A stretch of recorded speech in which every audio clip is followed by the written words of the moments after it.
सरकार अब जब तनाव बढ़ता चला गया हिंदुस्तान और पाकिस्तान का, अब चीजें मुश्किल है सर या अब भी वैसे ही है? उनके एंड से है, हमारी तरफ से नहीं। हमारी तरफ से नहीं, हमारी तरफ से अभी भी मोस्ट वेलकम है। ये वो ये है कि जब से वो हारना शुरू हुए ना, वहां से ये होगा, क्योंकि वो कहते हैं कि यार हमारा रहना सहना खत्म हो जाता है।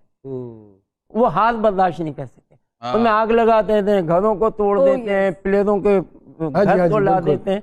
ये चीजें हुई हैं। जबकि मैंने टीवी पे खुद बोला कि मैंने कहा यार क्रिकेट में होता है, तुम लोगों में बेचारा वो जो चशम शर्मा था, मैं इंडिया गया उसको मैं संभाल रहा था, मैंने कहा यार कोई और गेम कर लेता। अगर इसी को चक्कर, तो वो नहीं होता। क्रिकेट में तो होता है, उसका घर आग लगा दिया, उसके निकलना मुश्किल हो गया। इस तरीके से मैं ये कहना चाहता हूँ, देखिए क्रिकेट में हर स्पोर्ट में कोई ना कोई चीज होगी, मगर हम पाकिस्तानी और दूसरों को भी इस तरीके से नहीं लेना। खेल को खेल की तरह लें, फॉर टाइम मिल लें, और अगर गलत हुए तो उससे फिर आप अंदर कुछ पैदा करेंगे ताकि ये चीज हो ना, हम बेटर हो। ये चीजें होनी चाहिए। तो या उस जगह नहीं जाते या उलट चले जाते। पब्लिक का रिस्पॉन्स कैसा आता था वहाँ के मैचेस में? वो जुमले कसते थे, वो तंग करते थे? बोलते थे। हम लोग इंडिया टूर कर रहे थे, तो हमारा मैच था उनके अंडर 19 ये वो थी, तो 3 डे मैच था। तो हमारा जो लड़का जा रहा है 100 कदम पर नहीं, 600-700 कितने रन, तो ऊपर से मुंबई में आवाज है, क्या करेगा तो हमें सब मारेगा क्या? हमने कहा इनको इतना मारो ये कभी आइंदा खेलना भूल जाए। राइट। एक चीज सर बहुत इम्पोर्टेंट जो मुझे आपसे कहनी है कि शायद हमारे और हिंदुस्तान के ताल्लुकात बेहतर हो जाते, लेकिन वो लोग कहते हैं कि जावेद मियांदाद साहब की वजह से नहीं हो पाए। वो अच्छा ही वो नहीं हुई ना। अच्छा, तुमसे लेना क्या है? उन्होंने आज तक कभी है ना समझा ही नहीं कि पड़ोसी होते क्या है। लेकिन वो कहते थे क्योंकि हर मैच में कह के स्कोर कर जाते थे सरकार। क्या बात है? तो इसलिए वो इस चिढ़ की वजह से सर वो आज तक हमारे साथ ताल्लुकात नहीं ठीक हो पाए। हाँ, ये भी हो सकता है। ये मोदी साहब से पूछना पड़ेगा, उनको तो मैं काफी लताड़ता था, फिक्र नहीं। वो शायद ही कोई ऐसा प्रोग्राम हो जिसमें आपका जिक्र हिंदुस्तानी क्रिकेटर्स ना करते। इतना तंग किया है सर आपने उनको, इतना तंग किया है सर कि वो आपको भूलना चाहे भी तो नहीं भूल पा रहे हैं। क्या वजह है सर? लाजिम बात है कि माशाल्लाह कुछ परफॉर्मेंसेस ऐसी हुई हैं, खास से वो छक्का वाला तो कोई नहीं बोला, बच्चे अब बड़े भी हो गए फिर भी नहीं भूले। शारजा का 86 का छक्का, वो तो मेरे ख्याल में आने वाली हमारी भी नस्लें नहीं भूल सकती। वो मैच तो बड़े होते रहे, ऐसे होते हैं, मगर वो मैच मैं अपनी लाइफ में कहता हूँ कि ना मैंने कभी खेला ना खेल सकूंगा। जब मैं खेल रहा था, मुझे खुद मैं हारा हुआ खेल रहा था, मैच हार गए और जावेद आराम से इतना इतना खेलो, पूरे ओवर खेलो, इज्जत से हार जाए। तो मेरे माइंड में ये था, मैं खेलता था। तो ये एक सबक ये भी है कि जो हमें सुन रहे हैं, जो क्रिकेटर हैं, कि देखें अगर आप खेलते रहें एंड तक एनीथिंग कैन हैपन। आपने अपने आप को हमेशा ऊपर रखना है और हर चीज पॉजिटिव में जाना है। कभी नेगेटिव नहीं सोचें कि अगर आप जाएंगे, आप खेल रहे हैं और आप कहें कि नहीं मैं आउट हो जाऊंगा, ये चीज आनी नहीं चाहिए। मैं कैसे आउट हो जाऊंगा, क्यों आउट हो जाऊंगा? तो कमिटमेंट विद द बॉडी है, सेंस ये वो सारी चीज, तो हर चीज कैन पॉसिबल। सर उसके बाद चेतन शर्मा के साथ मुलाकात हुई सर? मैं इंडिया गया था, बेचारा बड़ा, मैं बल्कि उसको मैंने सपोर्ट किया। चैनल ने मुझे बुलाया था, मियांदाद आपके घर में कोई 7-8 प्रोग्राम किए थे, हम रोडों पे भी करते थे, ये करते थे, बड़ा अच्छा था। उधर मैंने इसको बड़ा सपोर्ट किया, चेतन शर्मा। वो इसीलिए कि अगर उनका कप्तान, मैं यही कहता हूँ कि अगर इसकी जगह तो कपिल देव खुद कर लेता वो।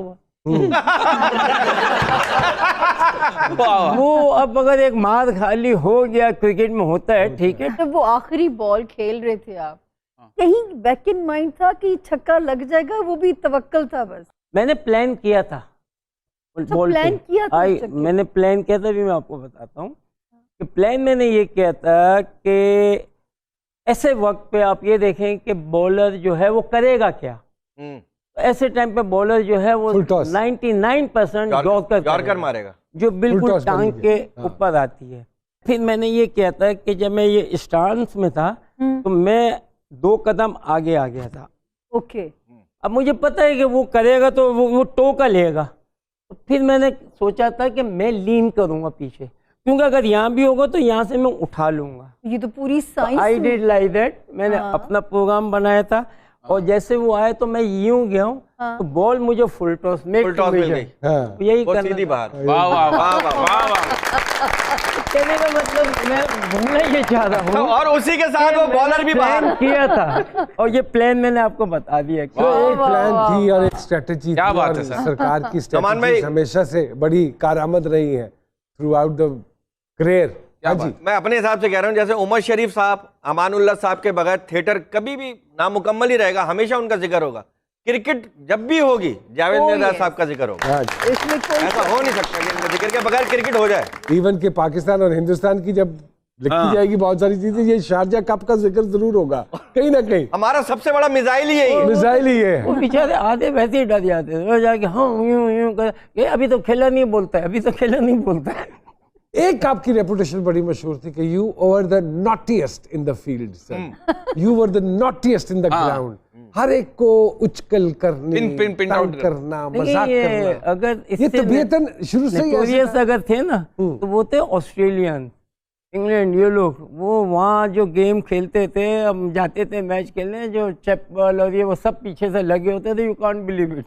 अच्छा, first second third रोडनी March everybody was जो था ना वो तो उनका एक क्रिकेट का सिस्टम था ये। हाँ, क्या बात करनी, ये करनी, कुछ बोलना, ये करना, पहले क्रिकेट में यही था। यही था।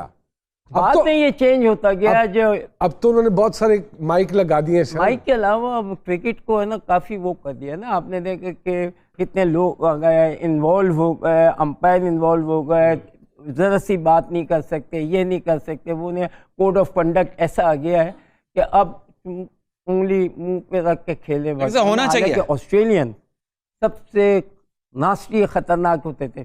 क्या मैं कहते बात थे? करता हूँ 75-6। अच्छा, ओके। हाँ बिल्कुल, डेनिस लिली ये वो हमारी चलती रहती थी, वो आके क्या बोलते थे, हम क्या बोलते थे। आपने एक दफा किसी बॉलर की नकल भी उतारी थी, वो भी ऑस्ट्रेलियन बॉलर। हाँ, वो अभी आजकल वायरल हुआ हुआ है। वायरल हुआ हुआ है। आजकल वायरल हुआ हुआ है। वो वाली शरारत बताएं जो हमें पता ही नहीं चली अभी तक। हाँ, दिलीप दोषी हाँ, कपिल के शो में मेरा दोस्त भी था, हाँ, और मैं उससे है ना कहता भी था। तो मैं उसने ऐसी फील्ड रखी थी, तो मैं पहले तो है ना यूँ खेलता था, थोड़ी सी बॉल उछलती थी, मैं कहता था देख दिलीप फील्डर होता तो मैं आउट हो गया था। तो फिर चुप हो जा, फिर चुप हो जा, फिर उसे तो मैंने बोला कि एक फील्डर अपने होटल में भी ले ले, अपने कमरे में, वहाँ भी मारूंगा। वहां छक्का मारूंगा। मगर हम फ्रेंड भी थे भाई, बाद में मिलते भी थे सब थे। तो इंडिया में भी हम क्रिकेट जब खेलते थे, हिट ऑफ द वो होता था आफ्टर द गेम, बड़ा मतलब एटमॉस्फेयर हमारा बड़ा अच्छा होता था। आजाद भाई, एक सवाल है, चेतन शर्मा का आपने कैरियर तबाह कर दिया, उसकी कोई हेल्प की? आप कभी करूँ क्या? याद नहीं, आपने इतनी होली खेली है वहां पे। त्योहार ऐसे कि होली के दिन लड़कियां भागती हैं लड़कों से, और राखी के दिन लड़के भागते हैं लड़कियों से। देखिए, अगर आप ये सोच के कर रहे होली, आप होली सोच के थोड़ी, कोई होली तो है ही नहीं ना हमारी। अरे क्या अपना अपना त्योहार होता है, अगर उससे बनाने से कोई आपका कुछ नहीं हाँ, वो करना कोई चाहिए। ऐसी बात और लोग नहीं, आप- ऑब्जेक्शन करते हैं ना। वो भी करते हैं।